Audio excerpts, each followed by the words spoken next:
कोई इनकार नहीं किया जा सकता कि मिड टर्म पोल बिहार में तय है। आप जान लीजिए, मध्यावधि चुनाव मुझे लगता है कि निश्चित तौर पर होगा। विधानसभा भंग करके या तो झारखंड के साथ चुनाव होगा और नहीं तो दिल्ली के साथ चुनाव होना तय है। चिराग पासवान फिर निकल जाते हैं तो नीतीश कुमार फिर तीसरे नंबर की पार्टी बन के रह जाएंगे। जितना पंडित लोग हैं, ब्राह्मण लोग, जितना भूमिहार लोग हैं, वो प्रशांत पांडे को वोट कर दें और जदयू हो सकता है 40 से 30 पर ना आ जाए। नमस्कार, आप देख रहे हैं आरडी न्यूज। मैं हूं योगेश चक्रवर्ती। बिहार के मुख्यमंत्री नीतीश कुमार लगातार बिहार का दौरा कर रहे हैं। शिलान्यास और उद्घाटनों की झड़ी लगा रखी है। बताया जाता है कि पिछले एक महीने में ही उन्होंने कई हजार किलोमीटर की यात्रा कर ली है। आखिर सीएम नीतीश की इस ताबड़तोड़ यात्रा का मतलब क्या है? क्या बिहार विधानसभा समय से पहले भंग होगा? बिहार में समय से पहले चुनाव होगा? क्या कुछ कहता है सीएम नीतीश का ये एक्टिव मोड? हमारे साथ वरिष्ठ पत्रकार संतोष कुमार जी हैं। आइए इनसे समझते हैं। संतोष जी, जिस तरह से सीएम नीतीश एक्टिव हैं, इसे किस रूप में देखा जाए? देखिए, नीतीश कुमार ही नहीं, नेता प्रतिपक्ष तेजस्वी यादव भी एक्टिव मोड में हैं। लोजपा नेता चिराग पासवान भी एक्टिव मोड में हैं। भारतीय जनता पार्टी के अध्यक्ष जेपी नड्डा भी एक्टिव मोड में हैं। भाजपा के प्रदेश अध्यक्ष भी, भाजपा के डिप्टी सीएम भी, सभी लोग एक्टिव मोड में हैं। लेकिन इन सब में सबसे उम्रदराज, सबसे सीनियर नेता है नीतीश कुमार, जिनको कि लोग अब बोलते हैं कि अब उन्हें रिटायरमेंट ले लेना चाहिए, अब उनका उम्र हो चुका है, उनको याद नहीं रहता है, तरह तरह की बातें होती हैं कि अब वो अस्वस्थ हैं। लेकिन तमाम अटकलों को खारिज करते हुए नीतीश कुमार लगातार यात्राएं कर रहे हैं। लगातार कोई ऐसा दिन नहीं होता है कि जब वो किसी ज़िले में नहीं जाते हों, कोई उद्घाटन नहीं करते हों, कोई शिलान्यास नहीं करते हो, योजनाओं की समीक्षा नहीं करते हों, और सारी योजनाओं को बोलते हैं कि भाई अक्टूबर, नवंबर, दिसंबर तक जल्द से जल्द इसको पूरा कीजिए। तो ये नीतीश कुमार का जो एक्टिव मोड है, इतना एक्टिव लोग चुनाव के समय पहले ही होते हैं। आप कोई भी चुनाव का निकाल लीजिएगा आकलन, चुनाव से पहले का, तो इसी तरह से उद्घाटन शिलान्यास होते हैं। ताबड़तोड़ योजनाएं, घोषणाएं होती रहती है। कैबिनेट में नौकरी की बहार आ रही है। कल ही लगभग 7,000 नौकरी की बात हुई है कैबिनेट में। तो ताबड़तोड़ बातें हो रही है। और मुझे जो जानकारी है कि विधानसभा भंग करने की तैयारी है। विधानसभा भंग करके या तो झारखंड के साथ चुनाव होगा और नहीं तो दिल्ली के साथ चुनाव होना तय है। जी जी, मतलब इसमें कोई इफवट नहीं है। नीतीश कुमार तो लोकसभा चुनाव के साथ ही चुनाव कराना चाहते थे, लेकिन उस समय नहीं उन्हें सफलता मिली, भाजपा नहीं तैयार हुई थी। लेकिन अब चूँकि नड्डा साहब आए थे और भारतीय जनता पार्टी के नेताओं से जो बात हुई है, तो उन लोगों ने भी सहमति दे दी है। लेकिन इस मामले में कोई सार्वजनिक तौर पर इसलिए नहीं बोल पा रहे हैं कि कोई विधायक नहीं चाहता है कि मिड टर्म पोल हो, बीच में चुनाव हो। अभी चुनाव में लगभग 1.25 साल बाकी है और विधानसभा भंग होगा तो पहले ही उन लोगों की सदस्यता चली जाएगी। और कोई चुनाव ऐसा नहीं होता है कि लगभग आधे विधायक को चुनाव हारना ही होता है। 40% विधायक तो निश्चित तौर से हारते हैं चुनाव, तो इसलिए कोई विधायक चुनाव नहीं चाहते हैं। जी। तो ये डर है कि अगर चुनाव की राज कहीं बाहर पहले हो गया तो विधायक दल बदल कर दूसरे तरफ ना चली जाए। तो इसलिए मतलब इस तरह से काम हो रहा है। विधायकों से मिल रहे हैं, सांसदों से मिल रहे हैं नीतीश कुमार, उनके घर जा रहे हैं, भाजपा नेताओं को से मिल रहे हैं, सभी से बातचीत कर रहे हैं और उद्घाटन शिलान्यास कर रहे हैं। तो आप जान लीजिए, मध्यावधि चुनाव मुझे लगता है कि निश्चित तौर पर होगा। अब ये नवंबर दिसंबर में हो या फरवरी मार्च में, लेकिन जो स्थिति लग रहा है, मुझे लगता है कि नवंबर तक विधानसभा भंग हो सकती है। ये इसमें, और जेपी नड्डा आए थे तो इस बात पर नीतीश कुमार और जेपी नड्डा में लगभग सहमति बन गई है। जैसा सूत्रों से पता चलता है, राजनीतिक गलियारे में लोग चर्चा कर रहे हैं, भाजपा के जो सूत्र हैं जो बता रहे हैं कि इस पर आम सहमति हो चुकी है। भाजपा के लोग भी अब सहमत हो चुके हैं और जल्द ही बिहार में चुनाव की झलक देखने को मिलेगी। संतोष जी, लेकिन बड़ा सवाल ये है कि आखिर सीएम नीतीश चुनाव को लेकर इतना हड़बड़ाए हुए क्यों हैं? क्या वजह है कि वो मिड टर्म पोल चाहते हैं? इसकी बड़ी वजह क्या है? देखिए, बड़ी वजह ये है नीतीश कुमार को मिड टर्म पोल की कि वो अभी भी तीसरे नंबर की पार्टी है, 40 विधायक भी नहीं है उनके पास। तो वो चाहते हैं कि वो एक नंबर की पार्टी बने। और अभी जो माहौल है, भाजपा के साथ गठबंधन है, चिराग पासवान गठबंधन में है, उपेंद्र कुशवाहा गठबंधन में है, जीतन राम मांझी गठबंधन में है।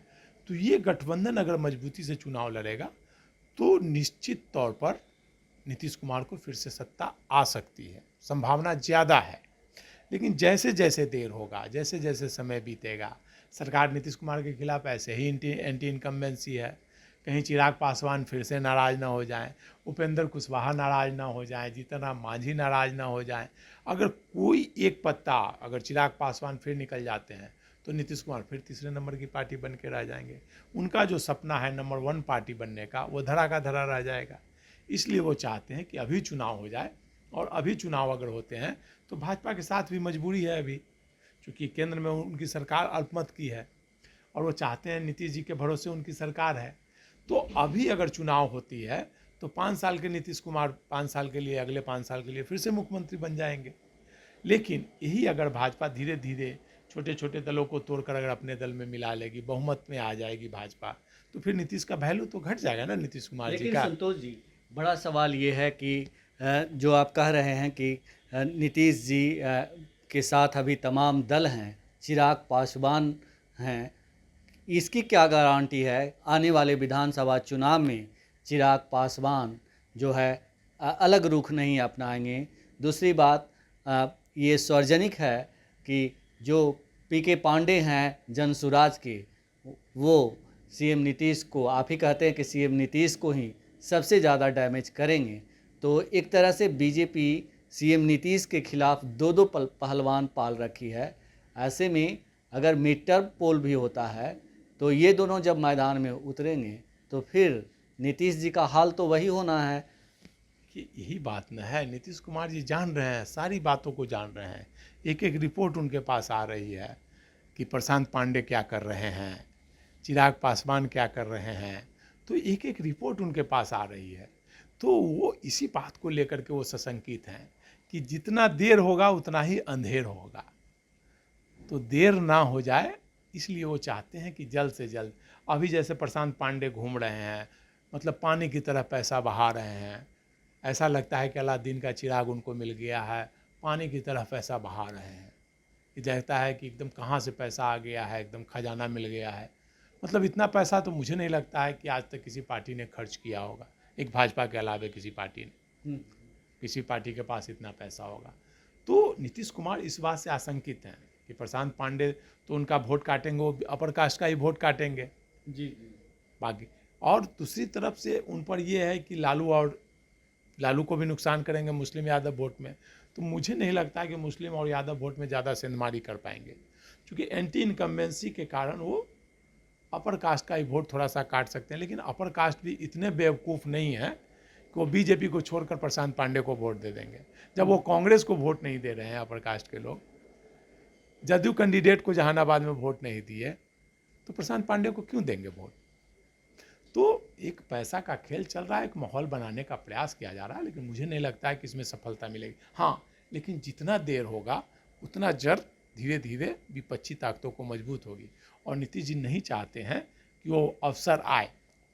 अभी चूँकि चिराग पासवान भी केंद्र में मंत्री हैं, तो वो मंत्री हैं तो भाजपा के दबाव में अगर रहेंगे चिराग पासवान तो कैंडिडेट नहीं खड़ा करेंगे। लेकिन जैसे जैसे देर होगी तो वैसे वैसे उनका तेवर बागी होगा। अभी भी गारंटी नहीं है कि वो नहीं खड़ा करेंगे। अभी भी अगर वो खड़ा करेंगे, प्रशांत पांडे के साथ मिल जाएंगे, तो नुकसान तो सबसे ज़्यादा नीतीश जी का ही होगा। जी तो इसी डर से नीतीश जी चाहते हैं कि जल्द से जल्द चुनाव हो जाए और सब लोग मिल करके एकजुटता से चुनाव लड़ें। और मुझे लगता है कि इस पर सहमति बन चुकी है। और आप देखिएगा, बहुत जल्द विधानसभा भंग होगी और मध्यावधि चुनाव होगा, और उसमें एनडीए अगर एकजुट रहा तो निश्चित तौर पर नीतीश कुमार को सफलता मिलेगी। लेकिन एनडीए में अगर फूट हो गया, 2020 की तरह अगर भारतीय जनता पार्टी ने फिर नीतीश कुमार के साथ खेला कर दिया, प्रशांत पांडे और चिराग पासवान को आगे करके खड़ा कर दिया, तो फिर नीतीश कुमार की योजना धरी की धरी रह जाएगी। भले उन्होंने बहुत सारा काम किया है, डेवलपमेंट वर्क किया है, लेकिन आज डेवलपमेंट के नाम पर वोट नहीं लोग करते हैं, 10% लोग करते हैं, बाकी लोग सब जाति के आधार पर ही और पार्टी के आधार पर ही वोट करते हैं। तो इसलिए मुझे नहीं लगता है कि कोई ज़्यादा फर्क पड़ेगा। लेकिन हाँ, नीतीश जी के खिलाफ अपर कास्ट की नाराज़गी है। अपर ये कास्ट की नाराजगी ये है। 15 के चुनाव से ही देखने को मिल रही है। 15 के चुनाव में नीतीश जी अलग चले गए थे, उसी समय से अपर कास्ट की नाराज़गी है। और 20 के चुनाव में एनडीए में रहने के बावजूद भी अपर कास्ट ने जहाँ जहाँ जेडीयू का कैंडिडेट था वहाँ नीतीश कुमार को वोटिंग नहीं किया था, वहाँ चिराग पासवान के कैंडिडेट को वोटिंग किया था। तो हो सकता है कि प्रशांत पांडे अगर इस बार खड़ा करेंगे तो जितना पंडित लोग हैं, ब्राह्मण लोग, जितना भूमिहार लोग हैं, वो प्रशांत पांडे को वोट कर दें और जदयू हो सकता है 40 से 30 पर ना आ जाए। तो ये ऐसा भी हो सकता है कि बीजेपी ने अगर सहमति दे दी है, बीजेपी के राष्ट्रीय अध्यक्ष जेपी नड्डा ने समय से पहले मध्यावधि चुनाव की सहमति अगर सीएम नीतीश को दे दी है, तो हो सकता है कि इससे पहले उनकी गुफ्तगू प्रशांत किशोर से हो गई हो और प्रशांत किशोर ने ये कह दिया हो कि जितना डैमेज होना चाहिए उतना डैमेज मैं कर दूंगा। तो राजनीति में तो ये सब चलते ही रहता है। पहले कभी ओवैसी को यूज़ किया जाता था, कहीं भाजपा के द्वारा, लालू प्रसाद द्वारा आनंद मोहन को यूज किया जाता था, कभी सभी छोटे नेताओं को यूज किया जाता है। लोग वोट कटवा के रूप में खड़ा करते हैं, पप्पू यादव को यूज किया गया है कई बार। तो उसमें है कि 500, 1000, 2000 वोट काटते हैं। चिराग पासवान को पिछली बार यूज किया गया, तो इस बार प्रशांत पांडे को यूज किया जा रहा है। तो यूज एंड थ्रो की रणनीति है। और प्रशांत किशोर तो बिजनेसमैन है, पैसा लेकर काम करते हैं, जो पैसा देता है उसके लिए वो काम करते हैं। अभी तक कोई काम बता दीजिए जो बगैर पैसा लिए हो प्रशांत पांडे ने किया हो किसी का काम। चाहे नीतीश कुमार के पार्टी के लिए काम किया हो पैसा लेकर, चाहे नरेंद्र मोदी से काम किया हो तो पैसा लेकर, चाहे ममता बनर्जी के लिए, तो चाहे कांग्रेस पार्टी, जहाँ भी वो पैसा दो, पैसा फेंको, तमाशा देखो। तो प्रशांत पांडे को पैसा दीजिए, वो कुछ भी काम करने को तैयार है। पैसा के लिए वो कुछ भी कर सकता है। तो स्थितियां चाहे जो भी हो, बिहार में मध्यावधि चुनाव तय है। निश्चित तौर पर देखिए, मध्यावधि चुनाव तय है, आप देख लीजिए।